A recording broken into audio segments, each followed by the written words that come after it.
네, 복잡한 투자 쉽고 명쾌하게 투자의 재발견. 안녕하세요, 최기훈입니다. 자, 여러분은 부자하면 뭐가 가장 떠오르시나요? 이 자식 부자, 또 마음 부자, 주식 부자, 부자의 종류는 굉장히 많습니다. 자, 그래서 준비했습니다. 오늘 투자의 재발견, 부동산 이야기를 해볼 텐데요. 오늘의 투자의 재발견 주제부터 바로 만나보도록 하겠습니다. 우리 강수민 캐스터가 준비했습니다. 네, 투자의 재발견 오늘의 주제입니다. 어제가 입동이었는데요. 이제 겨울이 시작됐습니다. 그런데 서울의 부동산 시장에도 찬바람이 불고 있다고 합니다. 매매는 물론이고 전세 같은 경우도 거래가 크게 줄어들었는데요. 올해 서울의 부동산 월별 거래량을 살펴보면요. 3월 달부터 2배 수준으로 늘어나더니 7월에 10,000건 가까이 치솟다가 지난 2달간 정부가 대출 규제를 시행하면서 9월부터 다시 4분의 1 수준으로 거래량이 줄어든 모습을 확인할 수가 있습니다. 그런데 거래가 발생을 한 곳에서는 여전히 직전 가격 대비 상승 거래가 많은 걸로 나타났습니다. 또 내년에 주택 매매 가격이 올해보다 1% 하락하고 전셋값은 1% 오를 거다라는 전망들이 나오고 있는데요. 한국건설산업연구원에 따르면 수도권은 집값 오름세가 가팔랐고 또 대출 규제 강화, 부동산 시장의 침체 등으로 올해 같은 상승세를 보기는 어렵다는 설명입니다. 한편 은행 예금 금리가 내려가면서 상업용 부동산도 주목을 받고 있습니다. 서울의 오피스텔 수익률이 9월 달을 기준으로 연 4.87%대로 5년 연속 오름세를 보이고 있는데요. 연 2, 3%대 정기 예금에 돈을 넣어두는 것보다 이렇게 연 4%대 수익률에 또 시세 차익도 기대할 수 있다는 게 투자자들의 판단입니다. 이렇게 찬바람 부는 부동산 시장, 전문가 두 분과 함께 지금부터 대응 전략들 세워보겠습니다. 네, 오늘의 주제는 똘똘한 한 채 투자자 시선 사로잡는 부동산 투자처인데요. 자, 복잡한 투자 쉽고 명쾌하게 해결해 주실 두 분 오늘 또 자리에 모셨습니다. 명지대학교 대학원 실물투자분석학과 우리 한문도 교수 그리고 부동산경제연구소 김인만 소장 함께합니다. 안녕하세요. 네, 안녕하세요. 반갑습니다. 두 분과 함께 부동산 이야기. 저희 뭐 다양한 이야기 하는데 오늘 드디어 부동산이 왔습니다. 네, 네. 제가 제일 궁금했던 쪽이 바로 부동산이 아니었나 싶은데요. 요즘 부동산 누가 봐도 좀 차갑다라는 좀 표현을 할 것 같습니다. 이 공인중개사무소 폐업이 늘어나고 있다고 할 정도인데 두 분은 아무래도 현장에 계시다 보니까 네. 이 차가움의 정도 체감하시는지부터 한번 여쭤보겠어요. 한문도 교수님, 네. 차갑나요? 경기 네, 어떤가요? 일단 그 언론상에서는 이제 차가운 표현이 요즘 좀 나오기 시작했죠. 그래요? 네. 우리 9월까지는 그런 얘기가 없었잖아요.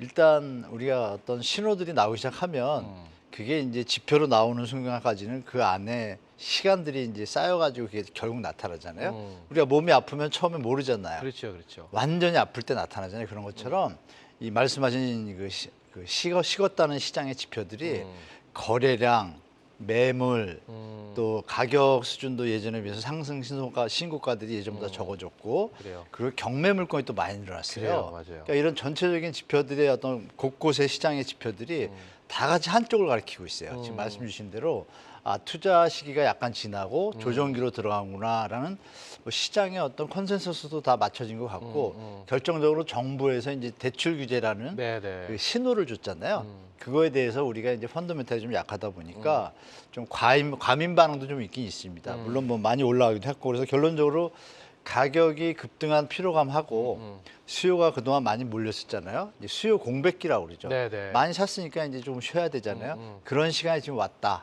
거기서 이제 대출 규제와 우리 펀더멘탈이 어떻게 펼쳐지냐에 따라서 네네. 앞으로 시장 방향 확실히 좀 방향이 약간 하방적으로 가지 않을까라고 저는 보고 있습니다. 그래요, 좋습니다.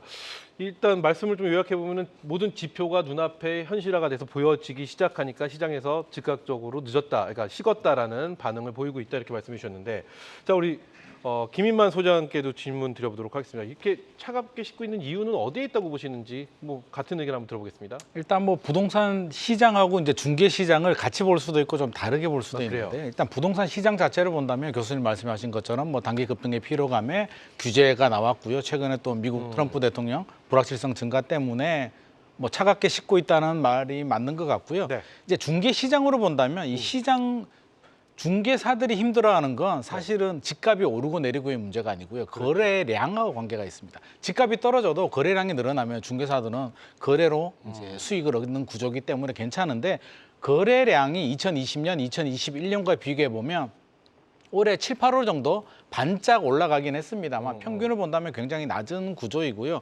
구조적으로 본다면 저는 중개사 시장이 이제는 굉장히 힘들어졌다. 왜냐하면 이제 직거래도 굉장히 좀 늘어나고 있고요. 아, 프롬테크라고 하죠. 네네. 이제 기술력을 바탕으로 해서 이제 여러 가지 지원 서비스들이 나오고 있습니다. 그리고 이제 중개 시장은 매매와 전세가 있는데 전세가 이제 2+2 계약갱신 청구가 되면서 2년이 아니라 거의 4년에 한 번씩 계약이 되기 때문에 네. 전세 시장이 굉장히 위축이 된 부분이 있고요. 여기에 이제 거래량이 줄어들게 되면서 7, 8월에 반짝 올라갔다라고는 하지만 전반적으로 본다면 몇 개 거래 지표를 가지고 서울이 강남이 뭐 신고가가 나왔다라고 하는데 실제로 거래량은 많지 않습니다. 1000세대에 1개, 2개, 3개가 거래가 돼도 신고가가 나오기 때문에 시장에서 말하는 집값이 올랐다 내렸다와 중개사들이 체감하는 거래량은 좀 다릅니다. 다르다. 그래서 중개사들이 느끼는 시장은 차갑다가 아니라 거의 뭐 시베리아 정도다. 한겨울이라고 보여집니다. 그래요. 사실은 이 중개사 시장이 좀 죽었다, 뭐 좀 차갑다라는 표현을 했을 때, 아, 그만큼 거래가 안 되면 집값이 좀 하락하고 이러다 보니까 거래가 안 되나 보다. 뭐 이런 생각을 단순하게 해봤는데 말씀해 주신 대로 다양한 이유가 있다는 것도 알 수 있었습니다. 자, 그러면 일단 우리 시청자 여러분들이나 많은 분들이 궁금해하시는 것부터 한번 여쭤볼게요. 이 전세든 매매든 가장 많이 보시는 것이 지역입니다. 우리가 사람 처음 만나면 안녕하세요 라고 인사한 다음에 어디 사세요? 라고 먼저 물어보는 것처럼 네. 지역, 뭐 지역의 중요성은 아니지만 습관처럼 뭐 지역을 가장 중요시 여기는데 부동산 투자할 때 지역을 선택할 때 어느 것을 보는 게 가장 중요할지가 많은 분들이 아마 궁금해하실 거예요. 서울에 직장이 있는데 나 서울에 들어갈 자금은 좀 부족한 것 같아 하시는 분들 이게 어떻게 투자를 하면 좋을지 소장님부터 한번 여쭤볼까요? 우리가 집 어디 사지? 라는 이야기를 많이 하거든요. 지역을 선택하는 방법부터 너무 헷갈립니다. 그렇죠. 내 돈으로 내가 내 집을 사는데 선택지가 나한테 있는 것 같은데 실제로 보면 선택지가 나한테 없습니다. 왜냐하면 내가 원하는 집은 나의 자금 범위를 훨씬 더 뛰어넘거든요. 그렇죠. 우리가 이제 여러 가지를 원하잖아요. 저도 상담을 해보면 선생님 저는요 인프라도 좋고 교육 인프라 좋고 교통 좋고 새 아파트 브랜드에 한강도 나오면 좋겠습니다. 그 상담 제가 한 것 같은데요. 아 그런가요? 그러면 제가 항상 얘기를 합니다. 현금 한 30억 정도 있으면 네. 말씀하시고 아니면은 그런 조건의 집은 찾을 수가 없다. 왜냐하면 내가 원하는 조건의 집은 조건을 만족할수록 가격은 올라가기 때문에 제가 좀 팁을 드리자면 네. 우선순위가 여러 개 있잖아요. 뭐 자녀의 교육이 중요하신 분들도 있고 또 역세권이 중요하신 분들도 있고 새 아파트가 중요하신 분들도 있기 때문에 네. 우선순위를 1, 2, 3, 4, 5, 6, 뭐 10번까지 정한 다음에 상위 내가 중요하게 생각하는 우선순위 1번, 2번 또는 3번까지만 충족을 한다면 나머지 조건은 좀 묻어두시고 내가 원하는 조건에 맞춰서 자금에 맞춰서 내 집 마련하시는 게 저는 가장 최선의 방법인 것 같고요. 또 많은 분들이 고민하는 게 그래서 대출을 받아서 내 집 마련해야 되는데 내 집이 이게 돈이 안 맞아라고 이제 막 고민을 하는데 주거와 투자를 구분할 필요도 저는 좀 있을 것 같습니다. 자금이 부족하다면 대출 받아서 내 집 마련하는 것도 좋겠으나 당장 그게 힘들다면 전세 끼고 투자하고 나는 전세를 거주하더라도 먼저 좀 내 집 마련하는 게 좋겠다. 왜냐하면 저는 무주택자들의 이야기입니다. 무주택자들은 가급적이면 내 집 마련하라고 하는데 과거 사례를 보더라도 아닙니다. 저는 기다렸다가 떨어질 때 집 그렇죠. 사겠습니다라는 심리가 저도 가지고 있는데 막상 떨어지게 되면 굉장히 무섭습니다. 제가 떨어질 때 집 사는 분들 거의 못 봤거든요. 그래서 필요하신 분들이라면 주변 환경, 부동산 시장, 주변 친구들이 집을 사고 안 사고가 아니라 내가 자금이 되고 내가 지금 필요하냐를 나의 기준에서 판단한 다음에 내가 필요하다면 사는 거고요. 그래서 부동산 시장이 좋아지고 집값이 올라가면 땡큐고 떨어지더라도 어쩔 수 없는데 장기적으로는 집값은 우상향하기 때문에 좀 실수요자잖아요. 좀 길게 보시고 마음 편하게 생각하면 좋을 것 같습니다. 말씀해 주신 것처럼 이 순위를 정해놓는 것도 굉장히 좋은 방법인 것 같아요. 그냥 막연하게 나 저 동네에 살고 싶은데 막연함보다는 순위를 정하지 않으면 사실 결정을 못 해요. 결정 못 하는 1번 만족하면 5번이 안 되기 때문에. 맞아요. 네네. 좋습니다. 이렇게 좀 말씀을 더 들어보니까 뭐 여러 가지 생각을 하게 되는데 어찌됐든 자 그렇다면 오늘의 주제 똘똘한 한 채 투자자 시선 사로잡는 부동산 투자처에 대해서 이야기하고 있는데요. 자 이쯤 되니 우리 동네 주택 가격은 또 어떻게 움직이고 있는지 궁금해지는데요. 지난달 지역별로 매매가와 전세가는 어땠을지 이 지역별 매매 전세가 시장 동향을 저희가 또 1분 안에 정리해 보도록 하겠습니다. 오늘의 핵심 1분 컷 출발합니다.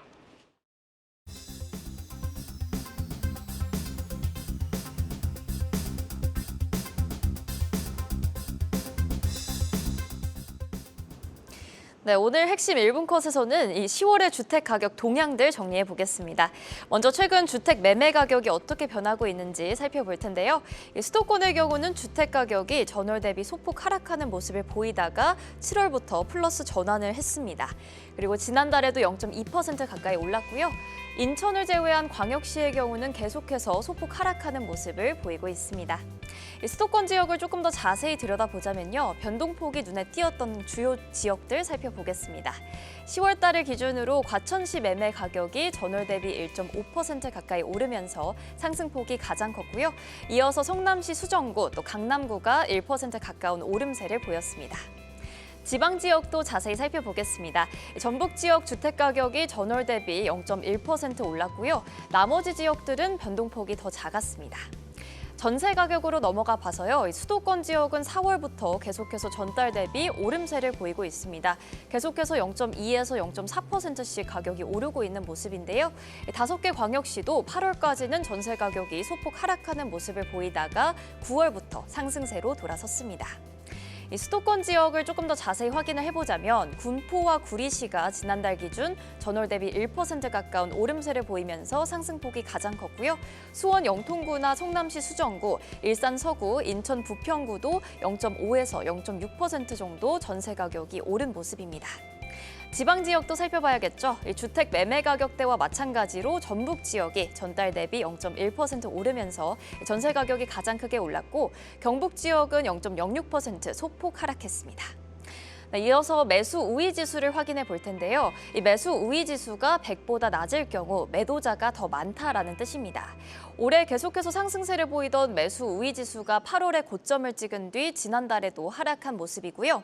전세 시장에서도 전세 수급 지수를 확인할 수가 있는데요. 전세 수급 지수가 100보다 클수록 전세 공급이 부족한 시장인 겁니다.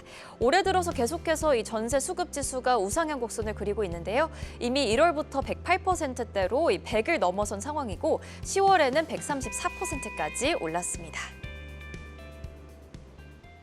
네, 이렇게 해서 지역별 매매 전세가 시장 동향을 1분 안에 저희가 정리를 해드렸는데 이 1분 컷을 보신 두 분의 총평이 좀 궁금합니다. 저희 그래프랑 여러 가지 얘기를 해주셨는데 지금 그렇다면 우리가 저걸 어떻게 해석을 해야 되는지 한번 짧게 한번 여쭤볼게요. 먼저 이번에 우리 교수님부터 한번 가볼까요? 교수님 지금 우리 강수민 캐스터가 정리해준 저 내용 어떻게 해석을 해야 되는 건가요? 지금 시점에서. 일단 수요자들하고 매도자, 매매 시장은 네. 일단 경합 상황인데 네. 약간 매수자가 우위인 시장이라는 게 이제 지표로 나타나는 거고요. 그러니까 쉽게 말하면 매수자분들이 이 현장에 가셨을 때 어떤 매수할 때 우위를 갑의 위치라고 좀 볼 수가 있어요. 네, 네. 깎아주면 살게요. 이렇게 던져놓고 나오면 매도 물건이 많으니까 여기처럼 매도하는 사람 많고 매도하는 사람 적으니까 네. 당연히 팔려는 사람이 많으니까 가격이 내려가겠죠. 그러니까 그런 시장임을 알 수 있고 전세 시장은 요즘 떠오르는 그 얼죽신이 있지 않습니까? 네. 이게 이제 좀 자극을 줘가지고 전세 수급 지수가 높은 걸로 나오는데 우리가 이제 한 가지 유의할 건 뭐냐면 현재 서울의 전세 매물이요. 전국적으로는 좀 다릅니다. 서울만 좀 말씀드리면 서울의 전세 매물이 봄, 여름만 해도 전세 물건이 없어서 가을에 뭐 폭등할 거다 이런 얘기 좀 있었잖아요. 네. 그 당시에 한 2만 7천 건 됐습니다. 아파트만. 근데 지금 3만 2천, 3천 건이에요. 그럼 5천 개가 늘었는데 여기에 이제 둔촌주공 올림픽 파크포레온 물건도 같이 네네. 하고 또 서울 전역에 하반기에 입주 물량이 좀 많습니다. 그래요? 그러니까 이게 이제 지금은 지표로 나타나지만 높게 나온 것 같지만 지금은 제가 볼 때는 하방 압력이 지금부터 내년 상반기까지 있습니다. 내년 상반기도 서울의 입주 물량이 꽤 되거든요. 뭐 동대문구, 은평구 할 때. 네네. 그럼 저수급 지수가 저만 보면은 더 올라갈 것 같은데 실제 시장은 매물이 늘어나고 있고 전세 가격은 그래요. 보합을 지금 이루고 있거든요. 그게 아직 지표로는 안 나왔습니다. 그래서 그래요. 그렇게 좀 예측하시고 시장에 대처하는 게 좋을 것 같습니다. 제가 왜 여쭤봤냐면 아까 저희가 차갑다, 식었다라는 표현을 했는데 저 차트나 내용을 들어보니까 그렇지 않네라는 생각이 들어서 네. 한번 여쭤봤습니다. 우리 소장님의 의견도 앞서 이 1분 컷 정리해준 내용을 보고 소장님의 개인적인 평가가 한번 듣고 싶습니다. 평론. 저는 교수님하고 약간 결이 좀 살짝 좀 다르긴 합니다. 그래요? 네. 매수자 집을 사려는 분들은 살짝 발을 빼고 있습니다. 일단 지켜보자. 좀더 지금 빠질 어떻게 것 같으니까. 상황이 어떻게 될지 모르겠다. 그리고 나가 단기 급등 올라간 가격을 따라가기에는 네. 여러 가지 불확실성, 대출 규제, 미국 여러 가지 상황을 고려한다면 일단 지켜보겠다. 가격을 떨어뜨리면 내가 살지 안 살지 고민하겠다는 입장이고요. 네. 중요한 건 이제 집주인입니다. 매도자들인데 매도자들이 호가를 내려서 매물을 내놓으면 거래가 되거든요. 그럼 거래량이 늘어나는데 최근에 거래가 안 된다는 얘기는 실제로 매도자들이 호가를 그렇게 내리지 않습니다. 제가 볼 때는 오히려 호가를 올린 상태에서 팔리면 좋고 안 팔리면 그만이라는 매물들이 상당히 많이 내놓고 그래요. 있기 때문에 지금 거래가 잘 안 되는 상황이고요. 전세를 본다면 아무래도 올림픽파크 포레온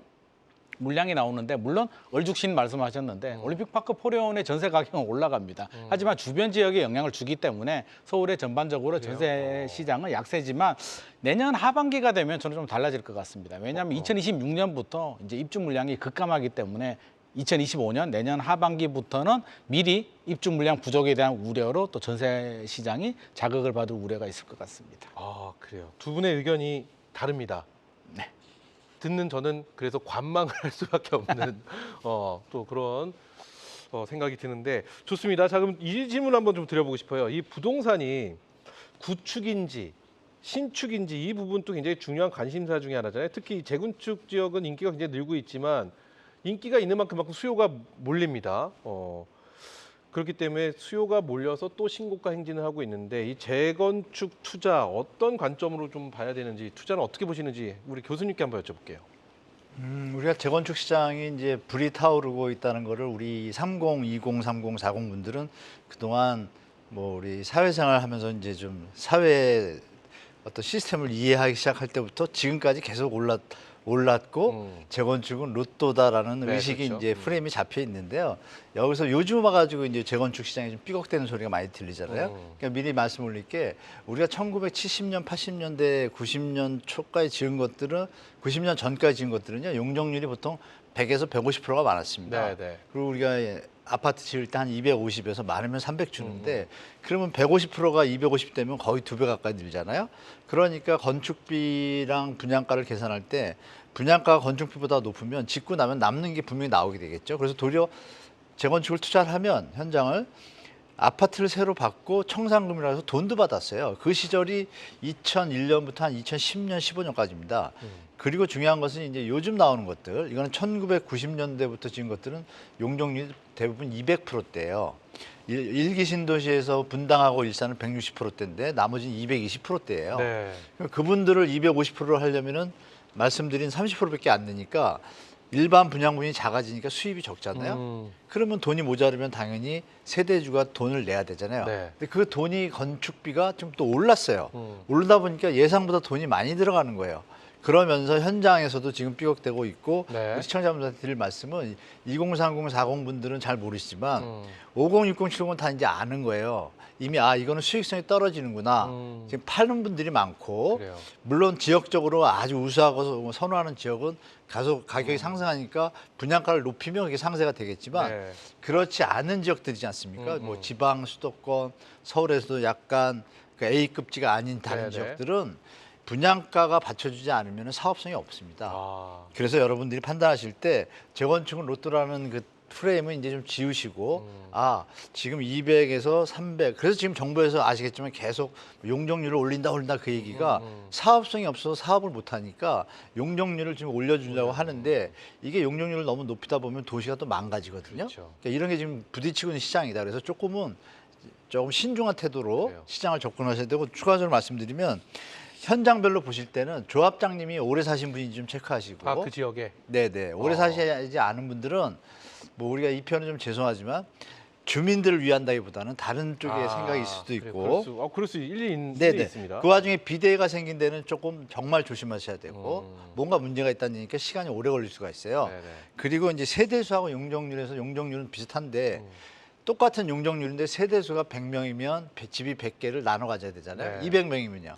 다 나눠 가져야 되니까 바깥에 팔 물건이 없어요. 그게 뭐냐면 온전히 자기가 그 건축비를 다 내야 되는 상황이니까 결론적으로 말씀드리면 내가 재건축 대상 아파트를 샀을 때 네. 들어간 돈 그리고 추가 분담금의 합이 주위 시세보다 많이 낮으면 살 수 있지만 그래요. 높거나 비슷하면 정말 조심하시라고 이제 말씀드리겠습니다. 그래요. 요거 굉장히 중요한 포인트인 것 같습니다.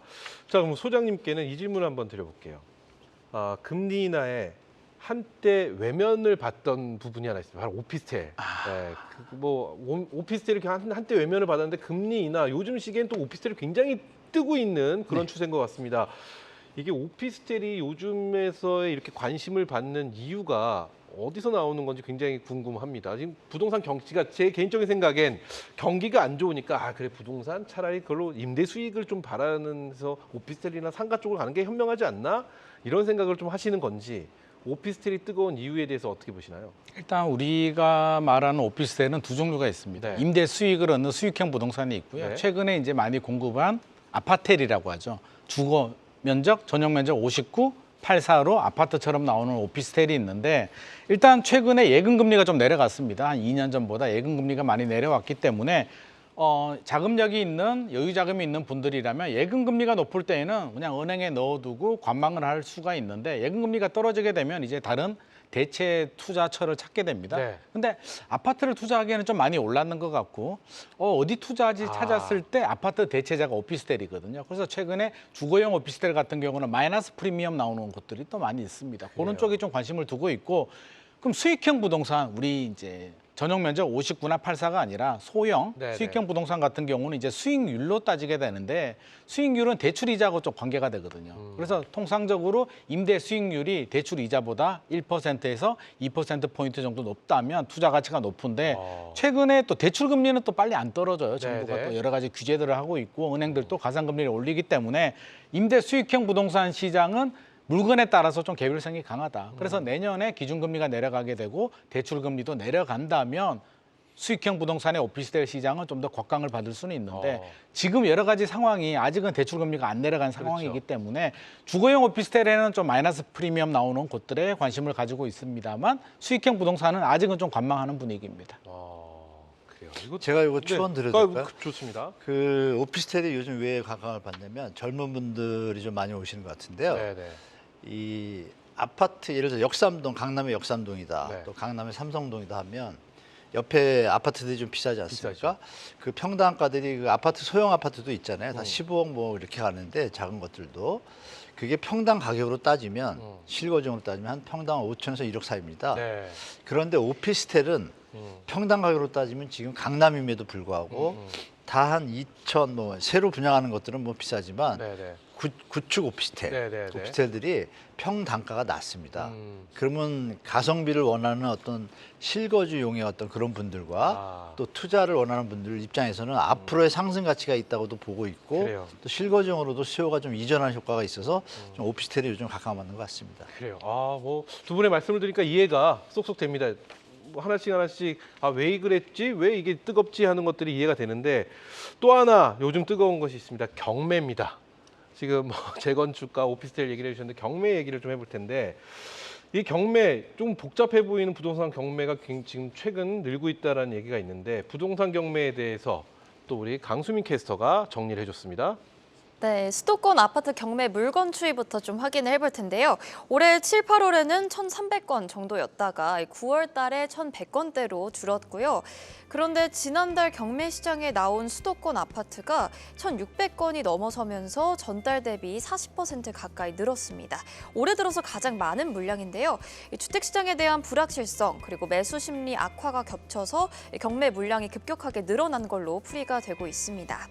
또 매물별, 지역별로도 경매 건수가 얼마나 증가했는지도 확인을 해볼 텐데요. 아파트 경매 건수의 경우는 지난달 서울이 430건으로 전달보다 2배가 늘었고요. 경기도도 900건 넘게 집계가 됐습니다.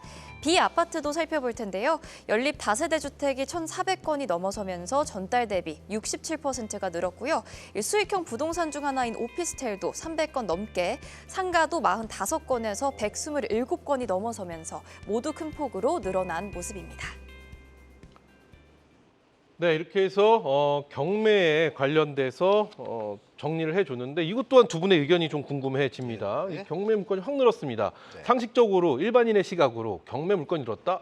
뭔가 힘드신 분들이 많이 그만큼 생기게 됐구나. 그렇기 그렇죠. 때문에 경매 물건이 늘었다라고 생각할 수밖에 없거든요. 그걸 좀 현실로 보여주는 건지 먼저 이번에도 교수님부터 한번 들어볼까요? 한문도 교수님 어떻게 평가하시나요? 지금 정리해 주신 경매 내용. 경매 물건이 2022년도에는 서울을 예를 들면 임의경매 같은 게 그 한 100건, 200건 수준이었습니다. 네네. 근데 지금 1000건 넘고 1500 뭐 그러니까요. 이렇게 가거든요.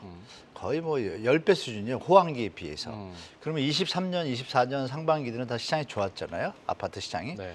그리고 강남이 그동안 아까 우리 소장님도 말씀 주셨지만 호가가 이렇게 좀 가지고 계신 분들이 이제 호가를 유지하고 있고 네. 이러면서 거래가 줄었다고 이제 맞는 말씀인데 우리 이면의 경매를 보면은 저번 달부터 강남의 경매가 꽤 나오고 있습니다. 아 그래요.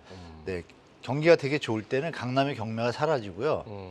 경매가 좀 안 좋아질 것 같으면 시장이 안 좋아질 것 같으면 경매 물건들이 상급지에서도 이제 나오기 시작합니다. 그 얘기는 뭐냐면 시장에서 소화가 아까 안 된다는 우리 얘기를 나눴잖아요. 그러니까 시장을 보실 때 어떻게 보셔야 되면 우리가 선행 지표라고 봐요. 경매 네, 네. 지표를. 그래서 경매 지표에는 낙찰가, 낙찰가율, 응찰자수 또 물건수가 있는데 이 네 가지가 지금 가리키는 방향이 또 시장 조정 방향을 좀 가리키고 있습니다. 그래서 그 대신에 경매로 내 집을 마련하거나 투자하시는 분 입장에서는 네. 좀 좋은 시장이 된 거죠. 비 올 때 뭐 지심 장수, 우산 장수가 다르듯이 그래요. 경매를 하시거나 준비하시는 분들한테는 좋은 시장. 기존 시장에서는 약간의 하방 압력이 움직이는 시장. 그래서 이 추세가 제가 볼 땐 2023년도에 좀 올랐다가 지금 2024년도 상반기에 또 가격이 오르면서 좀 버텼다가 지금 다시 이 추세거든요. 그래서 내년에도 뭐 신생아론이나 이런 것들이 나오면 잠시 좀 주춤할 것 같지만 이 경매 물건수가 잘 안 줄고 있어요. 그러니까 이런 부분에 대해서 우리가 시장이 선행 지표니까 제가 볼 때 시장을 갖다 좀 뭐랄까 보수적으로 그래요. 안정적으로 좀 대처하는 것이 좀 나을 것 같다고 좀 말씀드리겠습니다. 좋습니다. 우리 김인만 소장님은 앞서 이 경매 물건이 많이 10월 들어서 확 늘었습니다. 네네. 어떻게 평가하고 계실까요? 이번에는 교수님하고 이제 뭐 결을 저는 같이 하고 있는데요. 이제 경매 같은 경우는 이제 지금 어려워서 바로 나오는 게 아니라 6개월에서 8개월 전에 이제 문제가 됐던 그렇죠. 부분이 나오는데 몇 가지 이유가 있습니다. 뭐 역전세, 깡통전세 때문에 경매 물건이 나오는 경우들도 있고요. 대출 이자를 내지 못하면 은행이 이제 임의 경매를 넘기게 되는데 경기가 굉장히 안 좋잖아요. 네네. 경기가 안 좋기 때문에 대출 이자를 못 내면서 이렇게 경매 물건들이 나오고 있는데 최근에 낙찰율, 낙찰가율이 떨어지고 있는데 이것도 양극화입니다. 강남 쪽은 또 여전히 높게 나오는 거. 비강남권이나 지방이나 수도권 외곽은 낮게 나오기 때문에 양극화가 진행 중인데 교수님 말씀하신 것처럼 저는 수요자 입장에서는 굉장히 좋은 시장이 열리고 있다. 네. 왜냐하면 집을 구입하는 방법은 세 가지가 있습니다. 청약이 있고요. 금매로 사는 방법이 있고 경매가 있는데 그래요. 청약은 당첨이 안 되잖아요. 그렇죠. 금매는 내 눈에 잘 띄지 않아요. 그렇죠. 금매는 집주인들이 맞습니다. 네. 그리고 금매는 집주인들이 내놓지가 않습니다. 맞습니다. 가격을 떨어뜨리지 않습니다. 네. 그런데 경매는 유일하게 희망이 되는 부분이기 때문에 좀 복잡하긴 하지만 또 우리가 스터딩을 하고 그래요. 준비를 한다면 충분히 시세보다 저렴하게 내 집 마련할 수 있기 때문에 좋습니다. 최근에 2030들도 많은 관심을 가지고 있습니다. 굉장히 좀 안타까운 현실이긴 하지만 오히려 누군가에게는 기회가 될 수 있는 내 집 마련할 수 있는 기회가 될 수 있는 게 경매가 아닌가 싶은데 또 그만큼 주의할 사항도 많이 있다는 생각이 듭니다. 자, 그럼 저희가 시간이 없어서 주의 사항을 여쭤보고 싶은데 네네. 아주 짧게 대답을 해주시지 않으면 넘어가겠습니다. 아, 네네. 짧게요. 네, 경매에 대해서 주의 사항도 필요할 것 같아요. 많은 분들이 공부를 하고 계신다니까 걱정이 좀 되기도 합니다. 네, 일단 권리 분석을 확실하게 습득이 안 됐으면은 좀 안 하시는 게 좀 좋을 것 같고요. 그래요? 유치권이 있는 물건이나 가처분 가득 있는 물건은 피해라. 뭐 이렇게 딱 말씀드리면 그래요. 경매 좀 준비하시는 분들 좀 아실 겁니다. 이건 정말 주의하셔야 됩니다. 그래요, 좋습니다. 자, 그리고 또 하나 또 중요한 것 중에 하나가 내가 어느 정도 자산을 보유하고 있느냐 이거 굉장히 중요한 것 같습니다. 그렇기 때문에 이 보유 자산별로 어디에 투자하는 것이 가장 또 많은 분들이 궁금해하실 내용인 것 같습니다. 내가 갖고 있는 돈이 이만큼인데 여기서 대출을 좀 얹어서 이거를 한번 무리가 되지만 도전을 해볼까? 뭐 이런 생각부터 시작해서 뭐 여러 가지 고민들을 하고 계실 텐데 보유 자산별 두 분이 추천하고 계신 투자처를 좀 듣고 싶습니다. 투자처를 좀 알려주신다면 우리 소장님부터 한번 들어볼게요.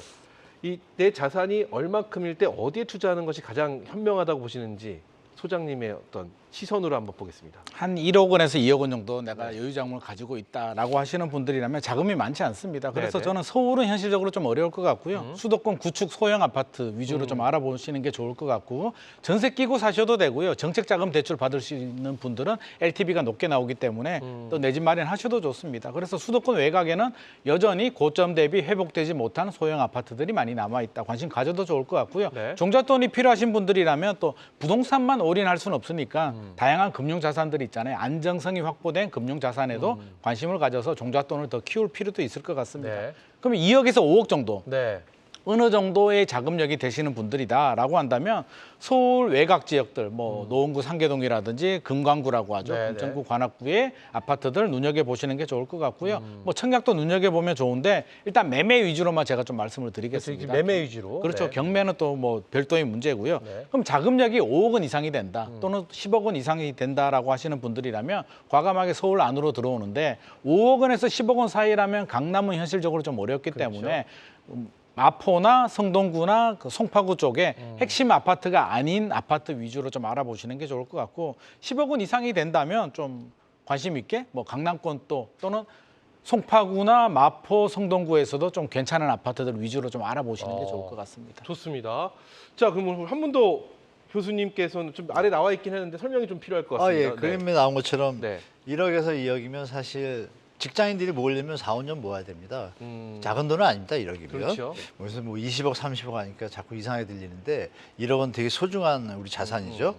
제가 볼 때 지금 주택가격이 많이 올랐기 때문에 다세대 연립이나 그 수도권의 아파트 이쪽들은 지금 전세가가 뭐 3억이나 할 때 뭐 매매가는 3억 5천, 4억, 4억 네네네. 5천이래요. 이런 것들이 이제 매수를 미리 해둘 수가 있거든요. 그러니까 장기적으로 자기가 결혼할 때를 대비한다든지 이러면은 수도권 아파트하고 다세대 연립도 이 정도 가격이면 충분히 이 전세를 일단 안고 레버리지를 활용해가지고 할 수 있습니다. 그리고 2억에서 5억은 약간 제가 볼 때 좀 생뚱맞다도 보실 수 있겠지만 청약하고 3기 신도시가 내년에 좀 많이 이제 물건이 나올 거거든요. 이것도 아주 전통적인 투자 방법입니다. 네. 왜냐하면 우리 아시는 강남의 원베일리부터 해가지고 좋은 지역의 아파트들이 다 이거 국가에서 분양했던 자리들이에요. 그래요. 그러니까 쉽게 말하면 3기 신도시도 차후로 미래를 볼 때는 교통망이나 이런 거 볼 때 투자성이 상당히 높다고 저는 개인적으로 보기 때문에 이쪽에 또 하는 것도 거주용 플러스 투자라는 요소를 충족하는 게 괜찮고요. 경매 아파트 충분히 할 수 있습니다. 네. 이거는 1, 2억이면 뭐 한 7억, 8억 또 왜냐하면 경매는 대출이 또 DSR 적용이 안 됩니다. 그걸 활용하시면 좋고 네. 5억 이상은 저는 과감하게 꼬마 빌딩도 넣어놨는데요. 오, 네, 이 부분이 이제 금리 인하 시기랑 맞춰가지고 그래요. 잘 어떤 발품을 판다거나 준비를 하시면 이 대출 조건을 잘 맞추고 임차인들의 어떤 구성이 좋다라면 지금 약간 시장이 경제가 약간 다우닝 사이클에서는 이런 물건들을 충분히 할 수 있다라고 좀 말씀드리겠습니다. 그래요. 좋습니다.